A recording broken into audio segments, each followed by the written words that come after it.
আসসালামু আলাইকুম সম্মানিত দর্শক, আশা করি সবাই ভালো আছেন। দেশ কিংবা প্রবাস থেকে এই ভিডিওটি যারা প্লে করছেন সবাইকে স্বাগতম।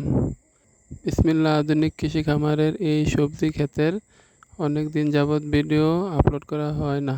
এখানে বর্তমানে রয়েছে বিভিন্ন জাতের পেঁপে গাছ এবং দুন্দুল গাছ, তার পাশাপাশি রয়েছে কইডা এবং চিচিঙ্গা। আলহামদুলিল্লাহ, এবার পেঁপে ধুন্দুল বেশ ভালোই ধরেছে।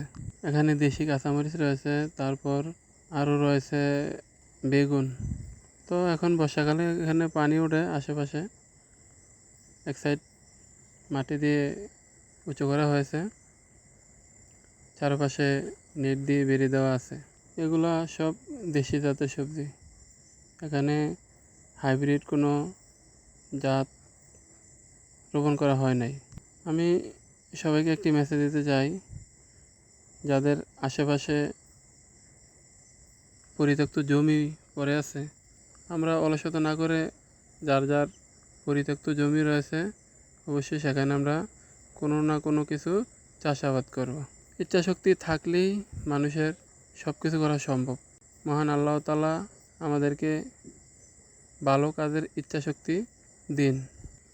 আশা করি সবাই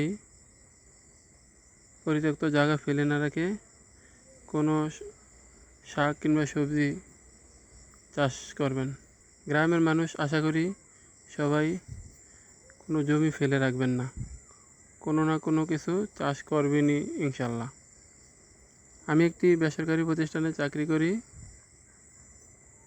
গ্রামে মাঝে মাঝে এসে নিজের হাতে এই শাক সবজি চাষ করে থাকি।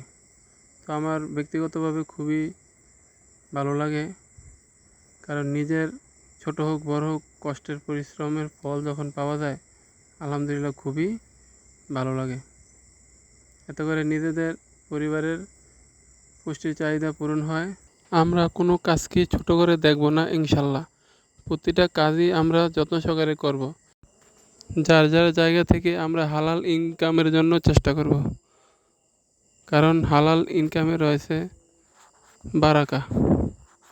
আমরা কোনো হালাল ইনকাম ছাড়া অবশ্যই অন্য কোনো রাস্তা অবলম্বন করব না। এই ভিডিওটি যারা ফেসবুক পেজ থেকে দেখছেন তারা ফলো দিয়ে পাশে থাকেন। এই ভিডিওটি যারা ইউটিউব চ্যানেল থেকে দেখছেন তারা সাবস্ক্রাইব করেন। সবার সুস্বাস্থ্য কামনা করে আমি আজকে বিদায় নিচ্ছি। আল্লাহ হাফেজ।